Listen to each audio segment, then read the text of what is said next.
Good evening. Earlier this week, I spoke to leading figures in the Remain campaign. Tonight, the man who's credited by some for helping to bring about this referendum and who now, of course, is campaigning hard for Britain to leave the European Union. Ukip leader Nigel Farage. Welcome. Thank you. Reducing the level of immigration has been central to your pitch to voters. Can you tell the British public at what level, broadly, you'd expect net migration to fall if we left the EU? Up to us. The point about this referendum, too much of this is sounding like a manifesto. You know, a Remain manifesto, a Leave manifesto. The real point about this referendum is who makes the decisions. Do we have the ability to control the numbers that come to Britain or not? So that's the first and most important point to make. Now, what do I think would be the right number? Well, do you know, from the late 1940s, all through the 50s, 60s, 70s, 80s and 90s, we had net migration coming into Britain at 30, 40,000 people a year. It was a number that was acceptable. It was a number that led actually to us having the best integration of any country inside and you'd Europe. like to get back to that kind of ballpark, roughly? I would like to get back to 50,000 net. Let's get back to normality. And what I would like to see is this debated in the House of Commons every year, voted on by our MPs, who then at elections could be held accountable by the electorate. Well, let's just look at this chart here to show the scale of the challenge, if that's what you would want to do. Because this shows net migration last year. It shows you the chunk coming from the EU, 184,000, just a little more, 188,000 from the non-EU. So even if we left and you banned all migration from the EU, and I know you don't want to do that, but if we did, we would still have almost 200,000 net migration from outside the EU. It's nowhere near 50,000. Not with the right government. And that's the point, isn't it? There's been no resolve. No, I mean, despite the fact that the Prime Minister has won 2 elections, albeit one in a coalition, but he's won 2 elections with a pledge to reduce net migration to tens of thousands a year. He's shown no resolve with non-EU migration, and with EU migration, he still is not admitting in this referendum the truth that he does not have that ability. Well, let's just remind ourselves of this chart. It comes to about 330,000, 184,000 from the EU, 188,000 outside the EU. And then let me show you what you said on ITV earlier this week. I take a view that is strongly pro-Commonwealth. If we have an Australian-style point system rather than an open door to 508 million people, then actually it'll be better for black people coming into Britain who currently find it very difficult because we have this open door. Better for black people, better for the Commonwealth. Yes. Yet already there's 188,000 non-EU people net coming in this year. How does that work out? But this is coming in through family reunions or whatever it may be. Well, you're not going to stop that, are you? The fact is, when it comes to people, a lot of people, skilled people, I mean, here's the mess that we're in.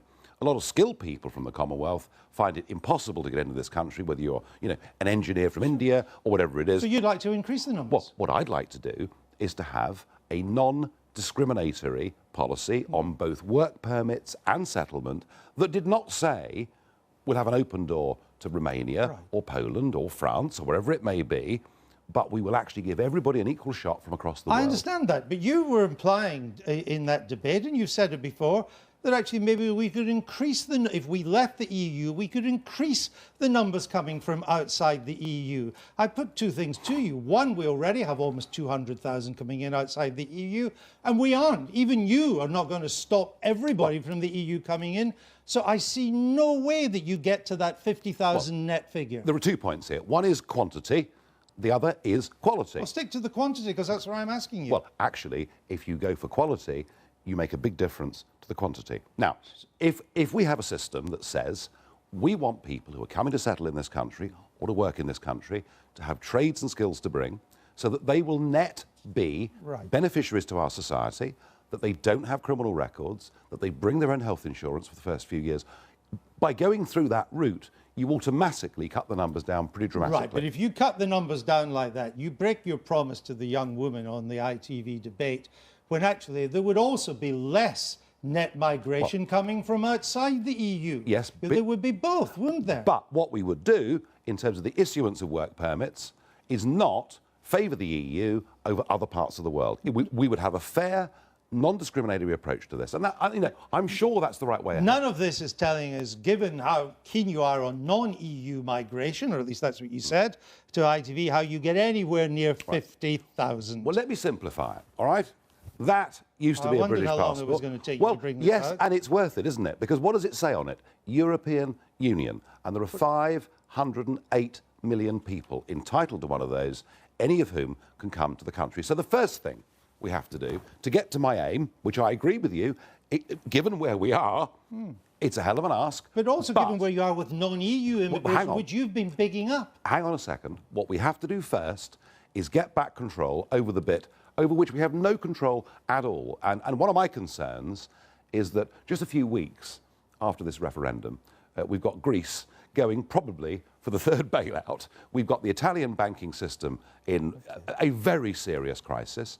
So we have no control if the Eurozone goes pop on the numbers that come to this country. So the first thing you do is to get control of the bit you can get control of. Then you have to have a government with resolve. Look, you've talked there about legal figures. What about the boats coming into Dymchurch? It's only because one of them got into trouble we're even talking about it. Okay.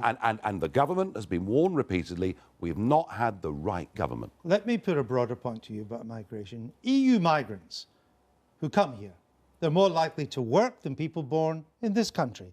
They're less likely to claim welfare. They're younger at a time when our indigenous population is aging. What's your problem? The problem is numbers. And the problem is we get... Some economic surveys will say that EU migrants pay more tax than they take out in benefits or use in the health service.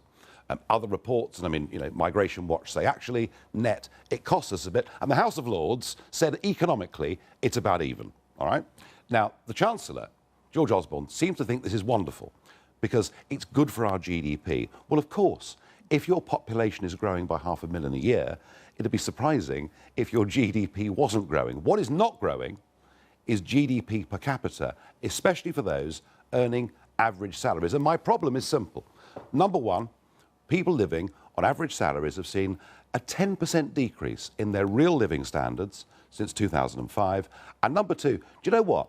We shouldn't measure everything in terms of GDP figures or economics. There is something called quality of life. And that means the ability to get your child into the local primary school. It means being able to get a GP appointment. It means your children and grandchildren being able to aspire to having a house, things that you took for granted yourself. And these things, with a population that has risen the way that it has, these things are now real concerns for millions of people. Come, since they're nearly all working, I mean, 82% of those from Eastern Europe are working. The rest are dependent families. Compared to 72% of the British population, our unemployment rate is now only 5%. Our employment rate, the percentage of the available labour force that's in work, it's at a record high. You cannot claim that migrants are taking jobs from those of us already here.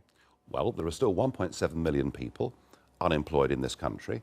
And if you look at new jobs created last year in the British economy, the estimate is about 450,000 new jobs were created last year, 80% of which were taken by people born overseas. That figure, of course, is disputed. Well, OK, disputed or not, you know, I'm sure we'd all agree that it's a majority. So the point I'm making is this. We're a successful country. We've got low unemployment. We've got very high employment.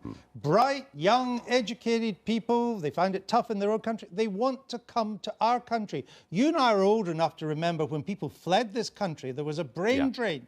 We didn't do well. People couldn't wait to leave. Of course. Why would you not welcome the fact that the young and bright of Europe want to come to Britain? Well, firstly, the young and bright that come, it's actually destroying the Baltic states. I mean, you know, you take someone like Lithuania, who've lost a third of their population since they joined the European Union. So that's not good for them.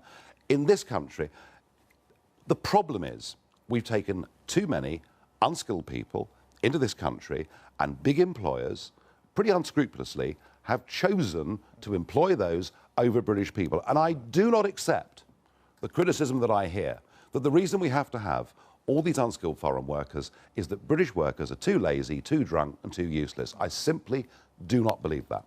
On Tuesday night on ITV, you claimed the head of Europol had said that the EU's migration policy had led to 5,000 jihadists entering the EU. Let's just see what you said. He's now backtracking, isn't he? Let's just see what you said. I take this very simple view. You quoted Europol at me. That same boss of Europol said that the migrant policy, and by the way, these are not refugees, they're mostly economic migrant policy over the last year, sparked by Angela Merkel, as we discussed earlier, has led to up to 5,000 jihadis coming in to the European Union in the space of the last 15 months.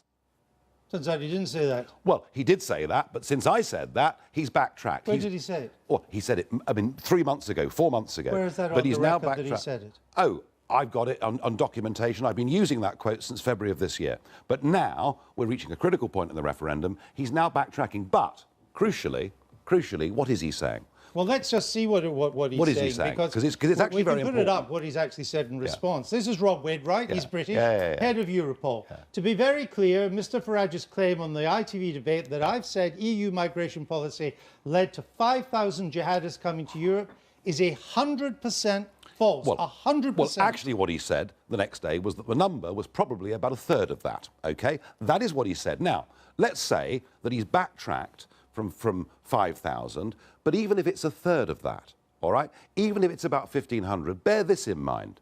It just took 8 people to cause that atrocity in Paris. And we could also go to the former boss of Interpol, who says we may as well hang up a sign saying terrorists. So when welcome. you claim something that turns out not to be true, you then say, well, something else is almost true. Oh, no. It's true, but he obviously very worried that I'm using him. The 5,000 figure refers to those EU citizens, including British citizens, that have gone to the Middle East and become jihadists. Most of them are still there. Some have come back. But our membership of the EU or EU migration policy has nothing to do with that figure. Well, let me remind you that 2 of the 8 people that caused that atrocity in Paris got back into the European Union, having fought in Syria, posing as migrants through the Greek islands. And the point about this, and I've been saying this now for well over a year, the point is this: we have absolutely no mechanism. The Schengen area has absolutely no mechanism of vetting or checking who anybody is. And despite that clear risk, about 1.8 million people last year came in to the European Union. Now, of course, you can say to me, oh, it's OK, Nigel, we're not in Schengen. Well, thank goodness we're not in Schengen. However, as we know, if you're in Schengen, in fact, interestingly, after a European Court of Judgment ruling this week, even if you're in Schengen illegally, you can't be stopped from moving around countries. Right, but you can be stopped coming in. So that leads in the short term to the pressures at Calais, Dieppe, Dunkirk and elsewhere. But longer term, it is clear, isn't it, that people who come and settle in a country will get, at some point in time, EU Which brings passports. me to what I want to go on to, because the Sunday Telegraph reported you predicting Cologne-style sex attacks in Britain. I didn't know such thing. You told the ITV audience you'd been misrepresented. But let's just see what you said on LBC radio in January. I think a lot of women are saying, goodness gracious me, if we vote to stay in, is this what's coming to this country? So is it what's coming to this country? Yes, of course it is. I mean, those 1,000 young men that were outside a train station in Cologne will, within 3 to 4 years, have German passports. Which means they effectively can come here. Which means effectively that they can come here. And there is a problem with this. So you did predict Cologne-style sex attacks. I may have done months ago, but I chose in this referendum to try and make it a non-issue. Why? Because there are so many other things for us to talk about. However, is what I said in LBC wrong? Of course it's not. Is there a problem here? And it's not just Germany, it's Sweden as well. But let's come to this issue that you said that they could then come here, because you said in a few years they'd be able to come here. But that's not true either, is it? Well, in Hungary... So let's stick with Germany, where most of them have gone. In normal circumstances, naturalisation in Germany takes 7 years, maybe 8 years. But it can, of course, be much quicker if there's a large number of people involved. We don't know. Well, it never has been. It takes 8 years of residence in Germany before you can apply. But you need adequate knowledge of German. You need to be able to support yourself and your family financially.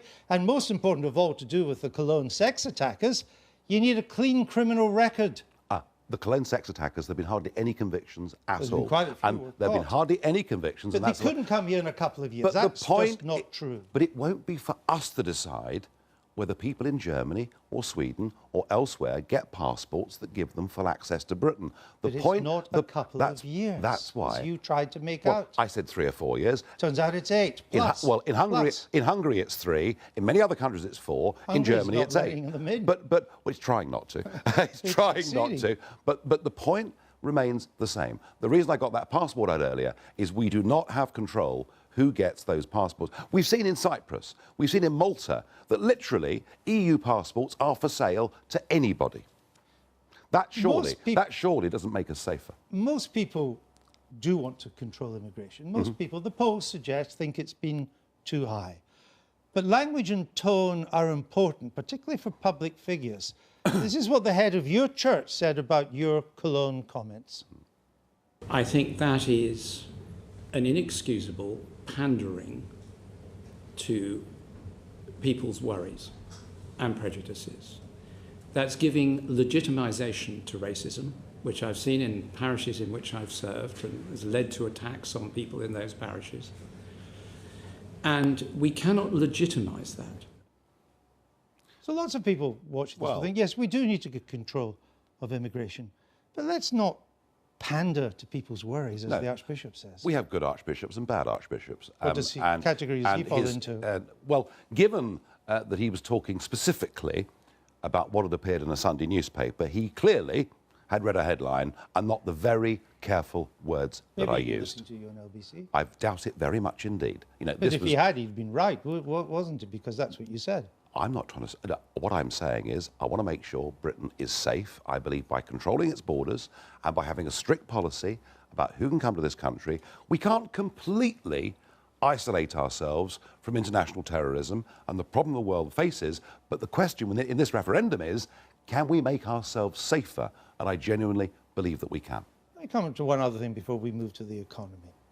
Why have you been telling people that a vote to remain is a vote for Turkey to join the EU, and quite soon? Because although the Prime Minister's taken different positions in this, I give you that, it's official government policy that Turkey should one day become a member.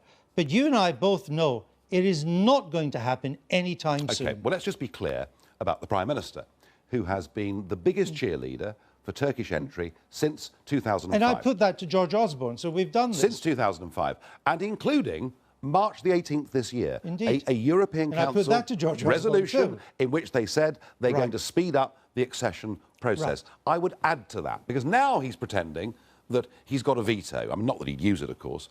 And we're being told that Turkey... The Prime Minister said Turkey won't join until the year 3000. Right. Well, he said on the current trend that would be the case. So when why, do you think Prime it will Minister? join? So why, Prime Minister, does the British Embassy in Ankara, on its website today, I understand, boast quite clearly that they are working towards that it wants Turkey to join? I understand that, but what I'm asking you is how quickly do you think it will happen? Right. And could he also explain why the British government is paying over £1 billion and I put that to George Osborne in pre-accession aid? Why are they doing it? Let me try for a third time. 2025?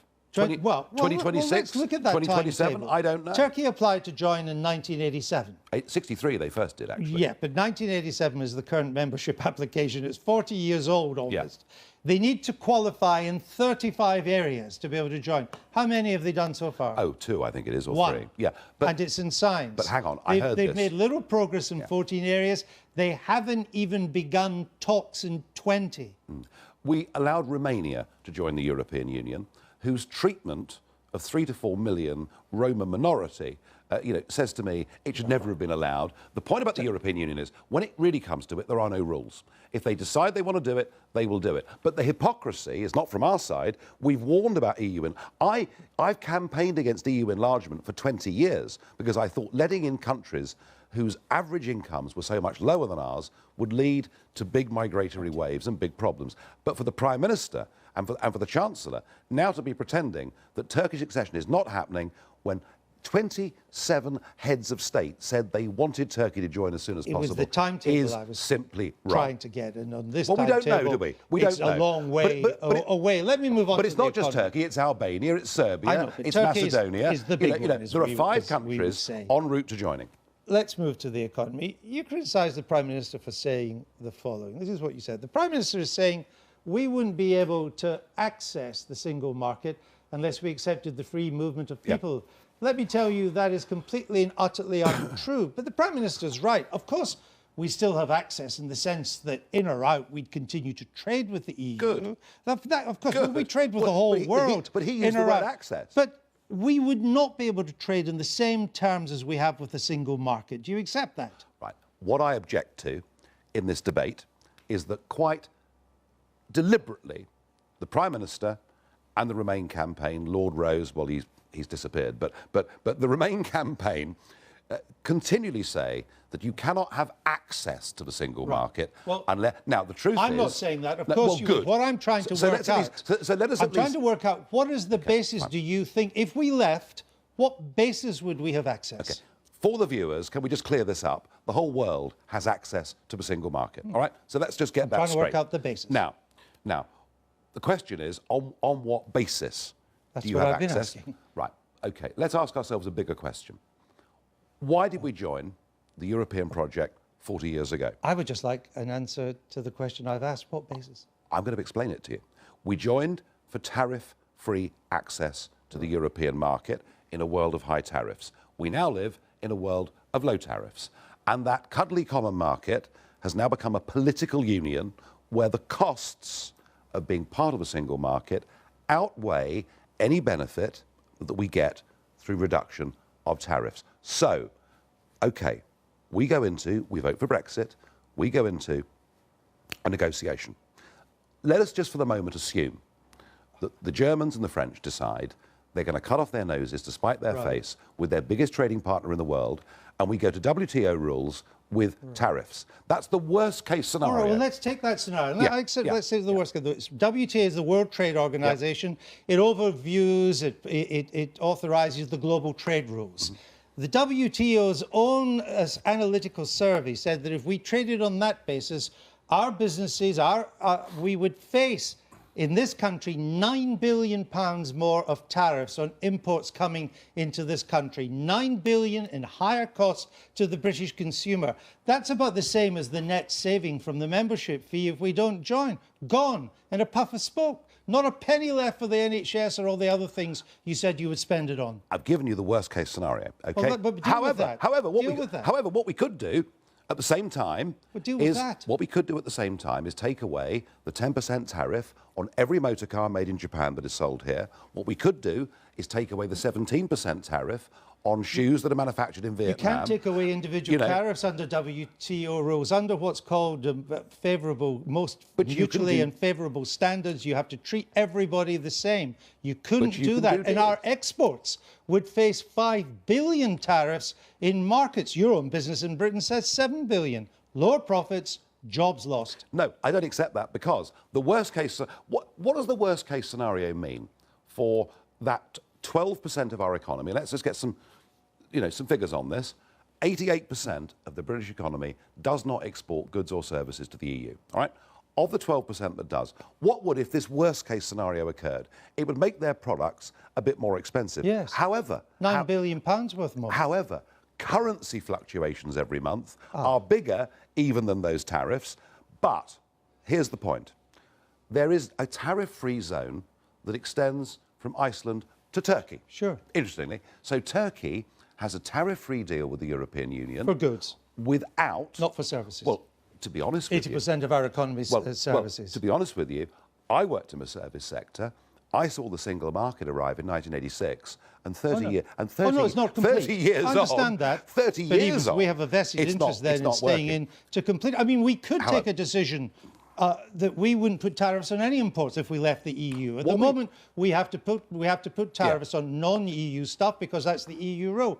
Even if others were slapping tariffs on our exports, we didn't need to. That's what Patrick Minford, an economist for Brexit, or even breakfast, could say. But look what he then says if we do that. This is Patrick Minford. Over time, if we left the EU, it seems likely, on the basis we've been talking about, that we would mostly eliminate manufacturing, but this shouldn't scare us. Well, it scares me, Mr. Farage. Doesn't it scare you? Yes, it worries me greatly. But he's your favourite economist. Hang on. He also said, because I went to his full presentation the other day, that we would have the ability to use whatever social means we needed to help support our industries. That's you saving on the membership fee, but you already spent all the membership fee on having to pay these higher tariffs.